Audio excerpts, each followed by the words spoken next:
Alright, getting out on the snow, we noticed it's a little bit set up, not too bad as we thought though, better than getting rained on, so getting some climbs in, getting used to how everything feels, and getting ready to get rowdy.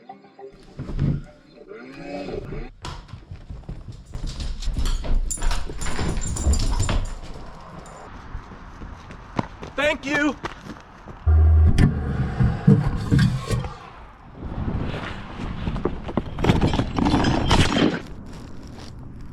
Oh, Jesus.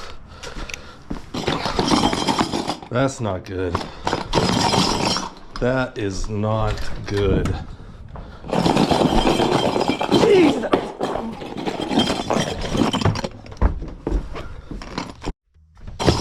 All right, boys, the parts are in. Let's see what we got.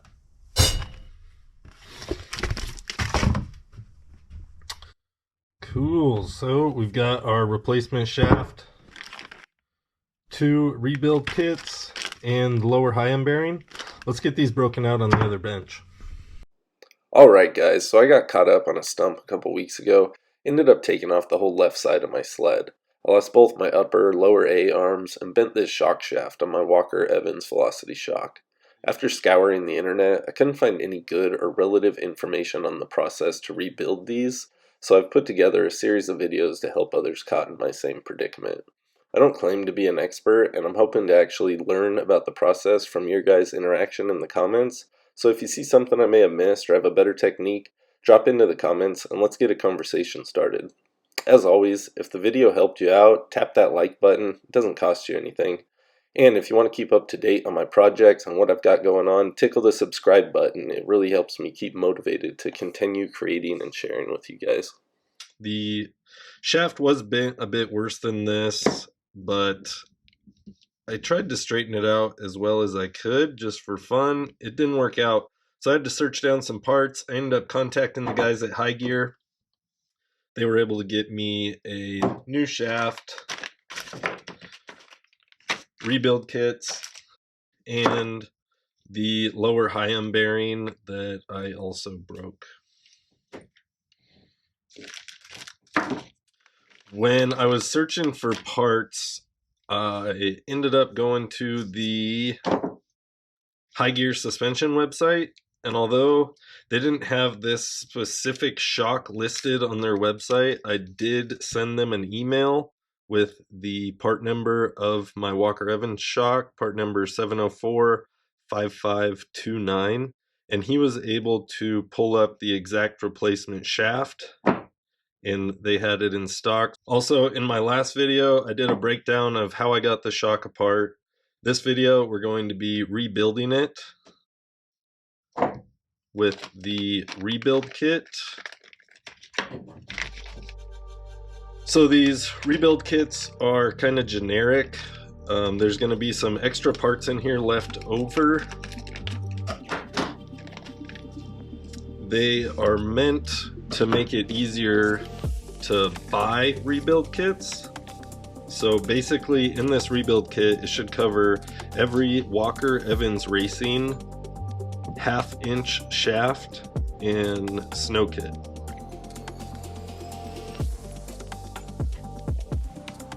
In the rebuild kit, it looks like we got a couple O-rings. These are going to be to replace the cap and the internal floating piston.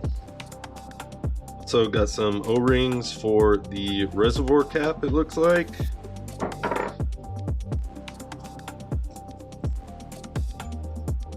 Some of these are a couple different thickness, so we'll definitely match it up with what we're replacing.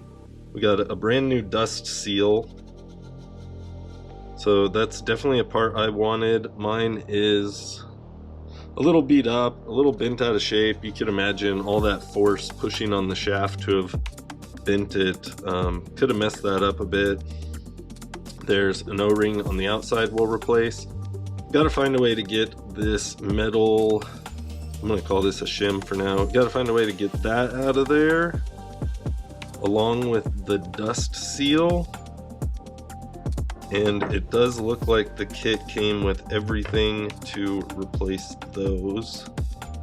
Looking at our piston, it's funny, I thought this when I took it apart, this sure looks like metal, but in looking at this rebuild kit, it's almost like, I don't know, not quite a plastic, but not quite a cardboard, just kind of right in the middle.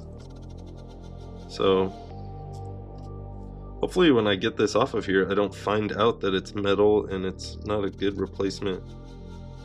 But we'll look into all that. So I'm just trying to be super careful to make sure that everything that I need is in the rebuild kit. Not knowing that this, you know, whether or not this seal is totaled or not, I don't want to force it out, and then the only working part that I have is broken. So just giving it a good look over. I know it's hard for you to see, but definitely this would be the replacement for the outer one, which you can see I'm gonna have to compress that quite a bit to get it in there. It is kind of flexible, but I'll probably still warm it up. It's maybe 35 degrees out here. And then also in the package came 2 of these. I think I'm only going to use this smaller one on this side, but that's still in there pretty good. I'll probably have to tap it out. And it looks like there's one more seal in there. I can't tell if it's part of this or if it's another seal, but once I get this out, I guess I'll figure that part out.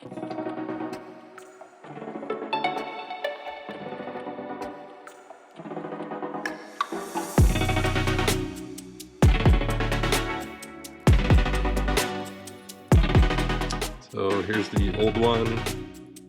Here is the new one.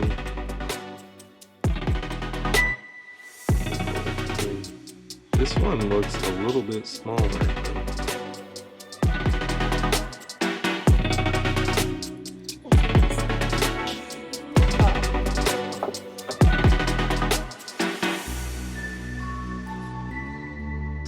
I guess maybe that other seal I'm seeing in there, it's black, but maybe the one they provided me, the replacement, is this white one, which is also going to be a pain to get in there. Definitely a task I'm going to want to take my time with and not just force.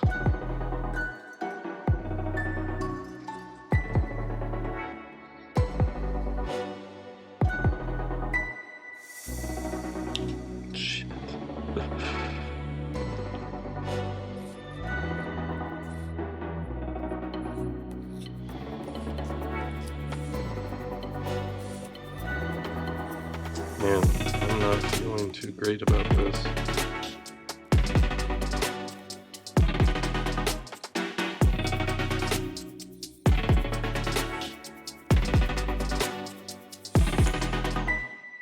This O-ring was behind this metal slide. I already got that out. Now I'm going to put this in the vise and give it a couple taps. Hopefully that can slide out of there. So I'm going to use the spring retaining clip. This guy fits in there nicely to keep that elevated up off the table, and hopefully get a little screwdriver or maybe one of my picks down and give that guy some taps to get him out.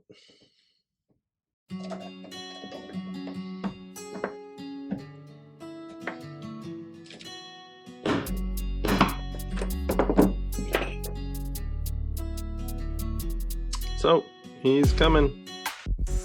We'll just keep working our way around.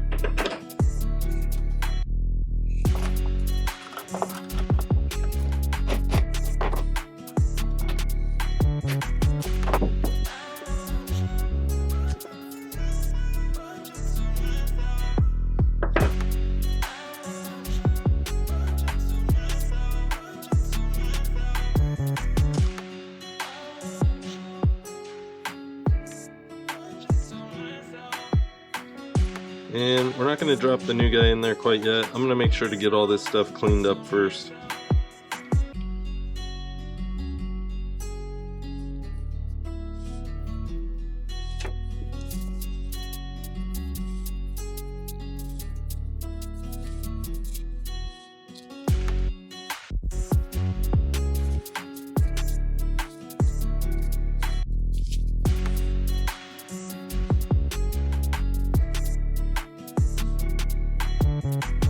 So we're going on getting the dust seals back in first. I don't know if you guys can see my breath, but it's pretty cold out here. I'm just going to heat those up.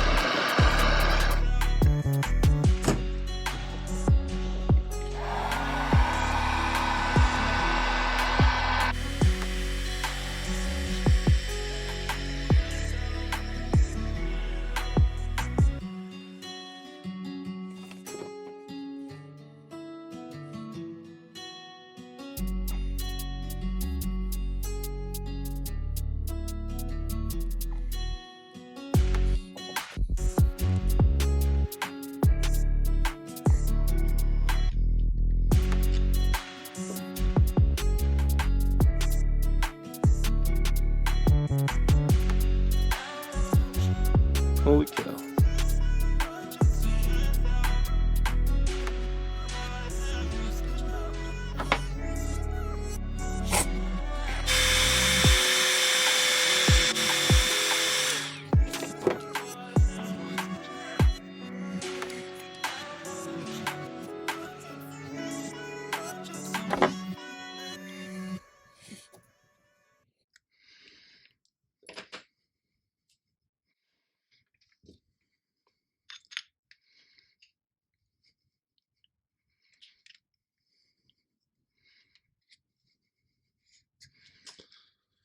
There we go.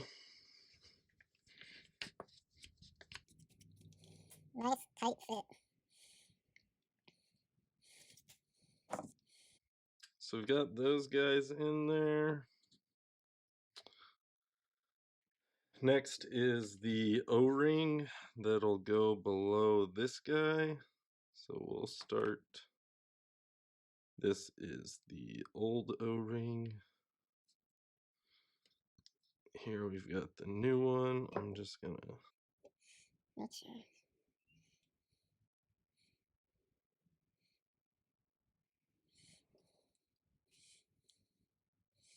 Man, dude, these things just don't.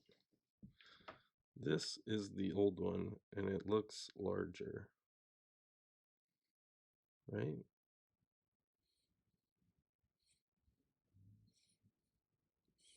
I don't know, maybe these things get like impregnated with oil and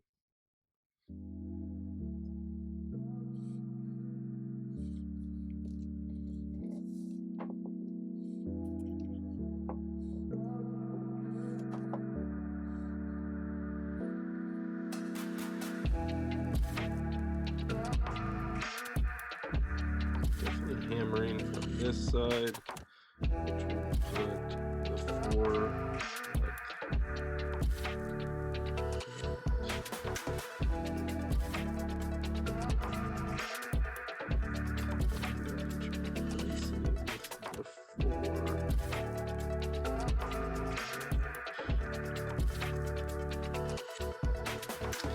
definitely a tight fit for this guy. I'm still second guessing using the original O-ring.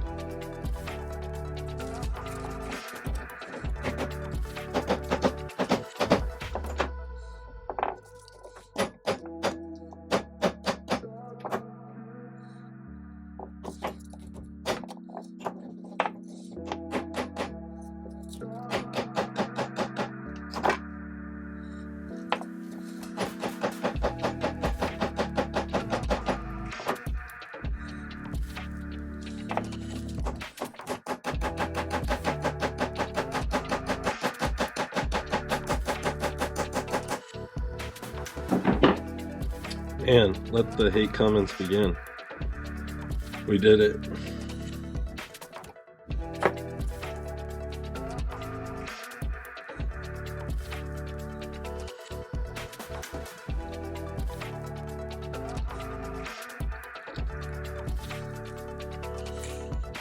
There we go.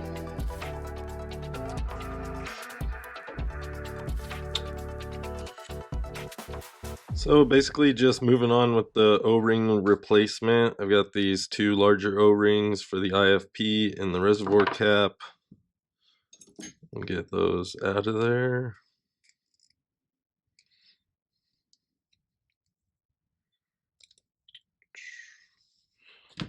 Old.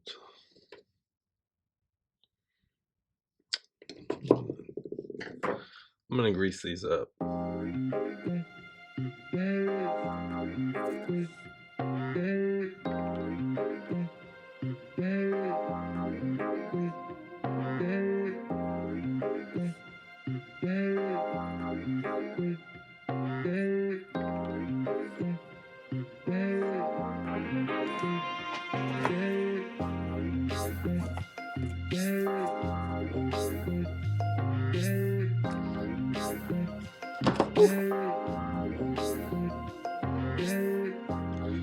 Bit excessive.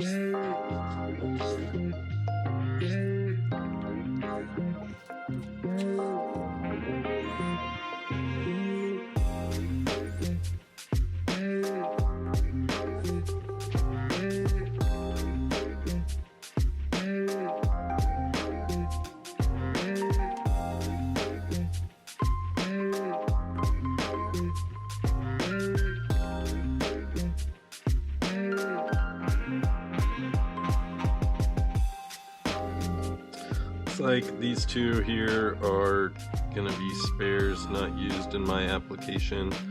I'm pretty sure what they are. This shock has a very wide and short reservoir. A lot of the shocks have shorter and longer ones, so this rebuild kit, it would be for the reservoir cap and the IFP of the skinny or reservoir shocks.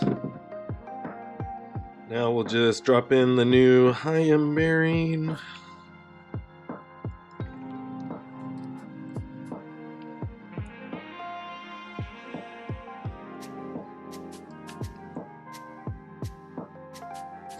Those are too big.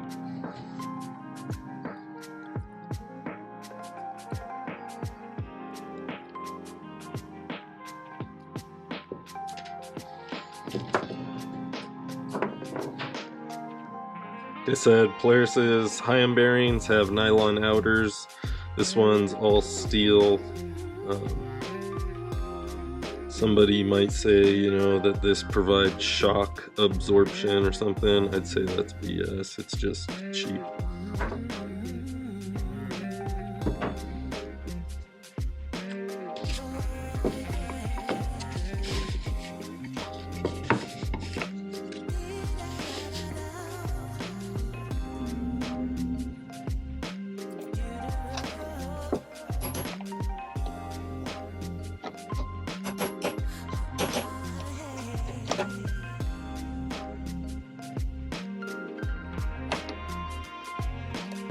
Bring in the big guns.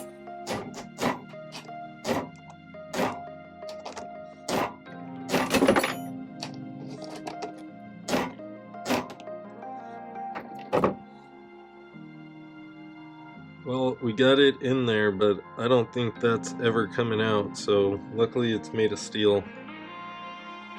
Should last a while. This snap clip's not going to have a very fulfilling life.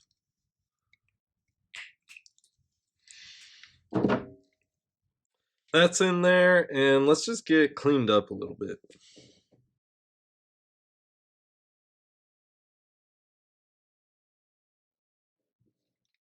So looking at the piston here, I'm not doing any revalving. I'm just going to replace this outer piece, which this sled only had 500 miles on it. So really the rebuild for this shock is for the damage from the bent piston. Really, this is probably fine. I'm a little hesitant to take some of these things apart that don't need to be taken apart. And, you know, I don't know if I'm replacing them with an inferior product.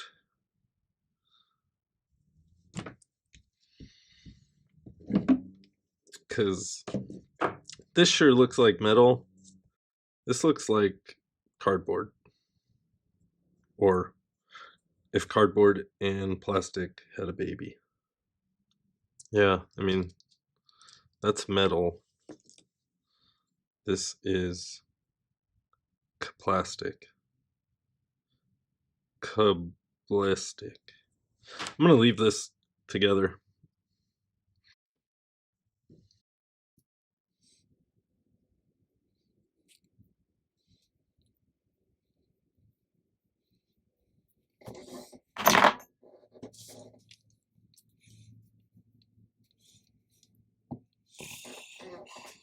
So,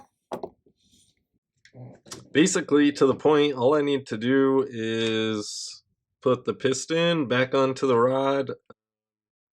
We'll fill the shock with oil, purge all the air out of the reservoir and the high speed, low speed, ports and things like that, and get her slammed back together and in the sled.